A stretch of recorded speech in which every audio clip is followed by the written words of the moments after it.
Retornando desse breve intervalo, o programa Mais Saúde, você viu que é breve o intervalo, porque não temos, sabia desde que nós não temos propagandas comerciais, Olha, nós que vivemos bênção. da doação espontânea de todos os nossos sócios colaboradores ou também pessoas assim que generosamente contribuem para essa obra maravilhosa. Por isso que nós podemos ter programas que nem este, né? Sim. Falando tudo e não se preocupando com nenhum patrocinador que pode dizer assim, você está falando alguma coisa que não vai, né? Que não vai colaborar para o meu produto. Então, é por isso que a gente pede sempre para que as pessoas incentiva muito a associação se tornar sócio desta obra, que de quebra você ainda ganha uma revista todos os meses. Eu escrevo de vez em quando nessa revista, acho que eu vou fazer uma pauta sobre esses cogumelos e as algas. Então, nesse segundo bloco, nós vamos falar com a doutora Deise, que entende tudo sobre algas. Aprendi um monte de coisa com ela. Nossa, gente, o máximo. Primeira coisa, tem duas que são especialíssimas. Essa tal de clorela, que é a primeira que está mais clarinha na frente, espirulina está lá atrás, e aqui é o comprimido de clorela, que você vai dizer o porquê que não se deve comprar em cápsulas, né? Porque etc. Então, brevemente, o que você pode falar dessas duas belezuras?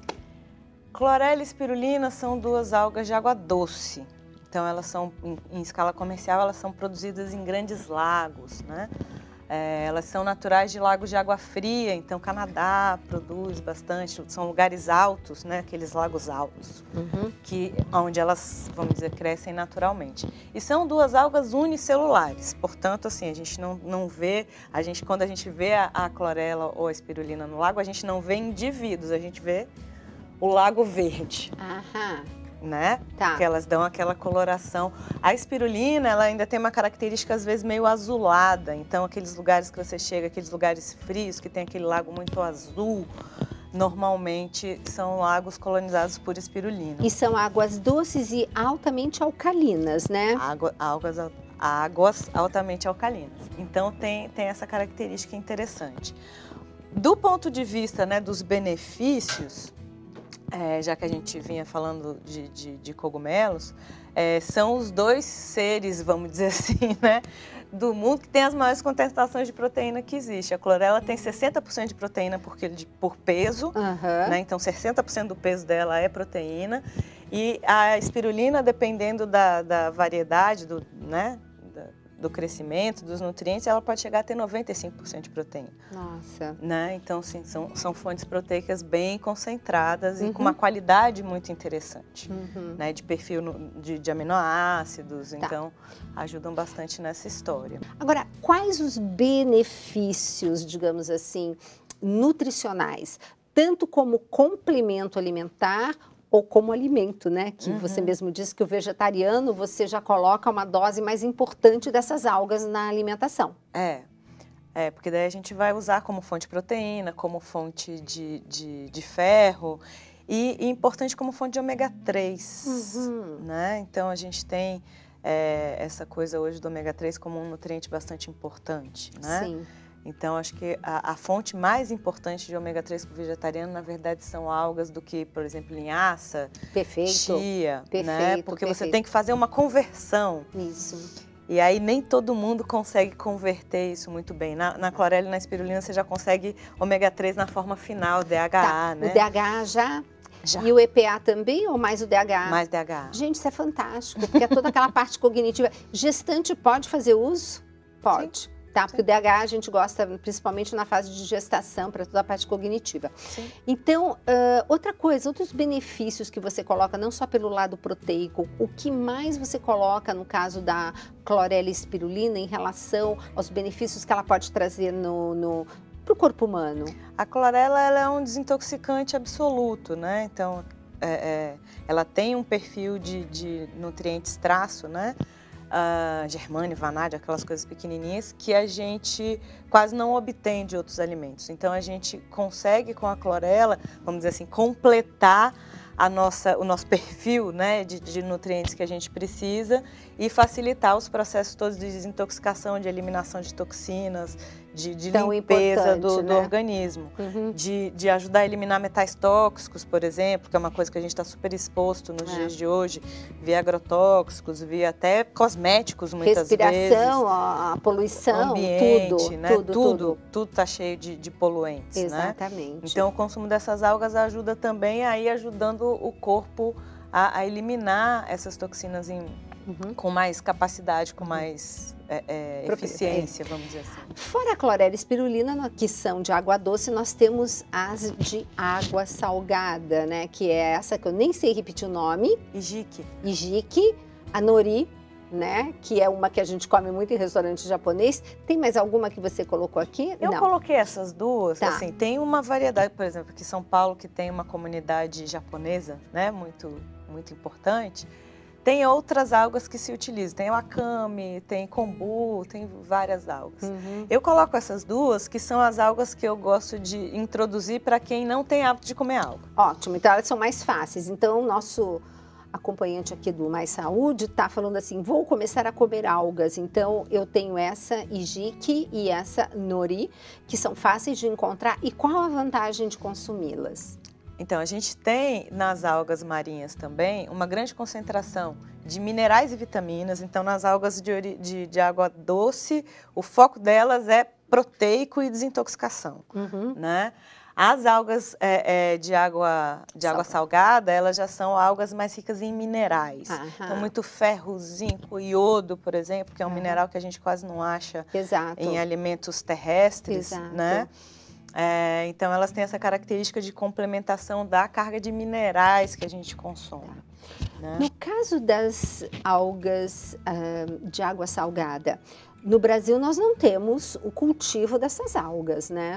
Estamos começando a ter de algumas coisas, das algas marrons, né, que são utilizadas em suplemento, Lithothanium calcareum, né, essas a gente está começando a ter alguma produção. Mas essas que nós encontramos no varejo são todas vindas? Normalmente importadas do Oriente. Tá, e aí o que nós temos que lembrar quando formos comprar essas abençoadas? Conta pra gente, Deise. Isso, na verdade, é uma coisa que a gente fica raciocinando, né? Assim, não é um dado que está Exato. Assim, publicado cientificamente. Tem que deixar isso bem claro, né? As algas, elas têm uma capacidade muito grande de absorver radiação, né? Tanto que depois, lá do acidente de Fukushima, uma das coisas que está sendo utilizada para reduzir o nível de radiação daquelas áreas são algas, né? Para mais rapidamente reduzir o nível de radiação das áreas contaminadas, vamos dizer assim. Então a gente tem que tomar a maioria delas normalmente são produzidas, vamos dizer assim, em cantinhos mais... precisa ser um cantinho, né? Pode ser que você não tenha essa contaminação tão grande, mas é importante a gente ver mais ou menos de onde veio, em que data foi produzido, porque elas têm uma validade muito grande, né? São produtos que duram muito tempo. E aí, por exemplo, quando que foi esse acidente de Fukushima, mais ou menos? 2009, né? Por aí, 2009... Então, quando nós formos comprar, tem a data de fabricação, né? De embalagem e tal. Então, quanto mais recente, novinhas para cá... Quanto mais novas, melhores. Melhor, porque você já, com o tempo, você vai tendo uma redução essas algas que foram produzidas no auge, né? E elas ainda estão por aí no mercado, porque você tem uma validade muito grande. Exato. Eu evitaria, mas é uma coisa por puro preciosismo, né? Exato. Agora, como elas são muito antigas, mas elas não seriam antigas o suficiente para ser anteriores a 2007, né? Acho que não. Então, seria o que nós vamos observar, então, quem comprar é quanto mais próxima da data que você está comprando, melhor. Quanto mais distante de 2009, né?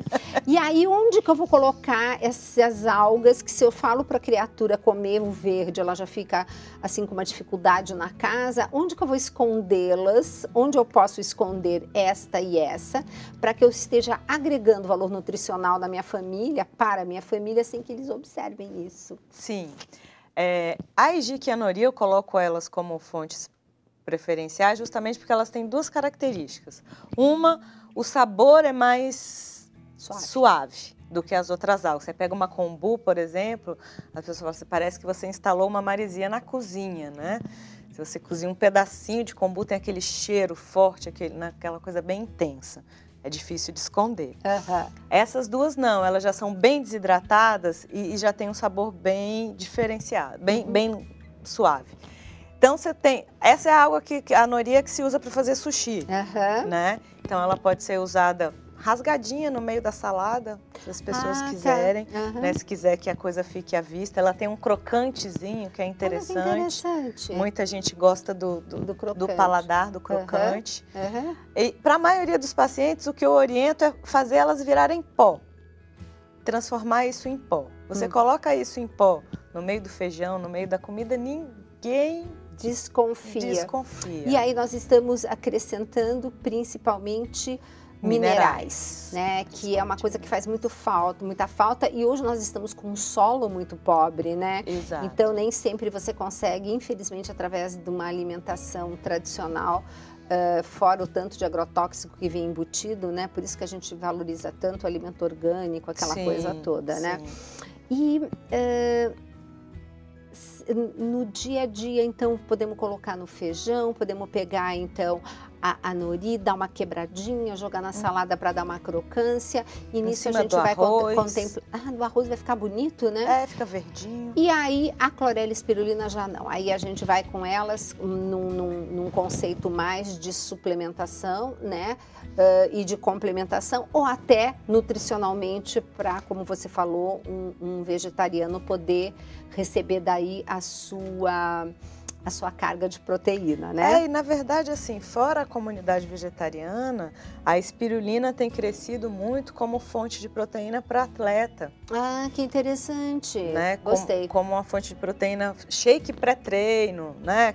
Aquele momento que muitas vezes as pessoas usam whey protein, proteína de soja, proteína de arroz, né? Aí a gente pode jogar uma espirulina. Pode jogar uma espirulina com uma qualidade proteica muito melhor, muito mais completa. Isso. E com mineral, com vitamina, que a maioria dessas proteínas isoladas não tem. Não tem. Né? Perfeito. Antioxidantes, né? Nem fale. Bom, Deise, eu quero te agradecer porque eu queria dar uma passeada nesses dois temas. Agora a gente aprofundou bastante nos programas da rádio, então vocês podem estar acessando. E Deise, te agradecer. Obrigada, mais uma vez, agradecê-la por tanta generosidade, estar disponível. Ela não é de São Paulo, está aqui conosco, né? Fazendo essa super gentileza. Desejar uma boa viagem. Obrigada. E quando tiver pelo convite. Um maior prazer. E quando você estiver por aqui, faça favor de avisar para a gente fazer pautas, porque você tem um monte de coisa bacana para passar para a gente. Legal. Queridos e queridas, esse foi o programa Mais Saúde. Espero por você no próximo. E lembrando, você pode mandar suas questões e as suas dúvidas através do e-mail maissaudetv@cançãonova.com. Até o próximo programa.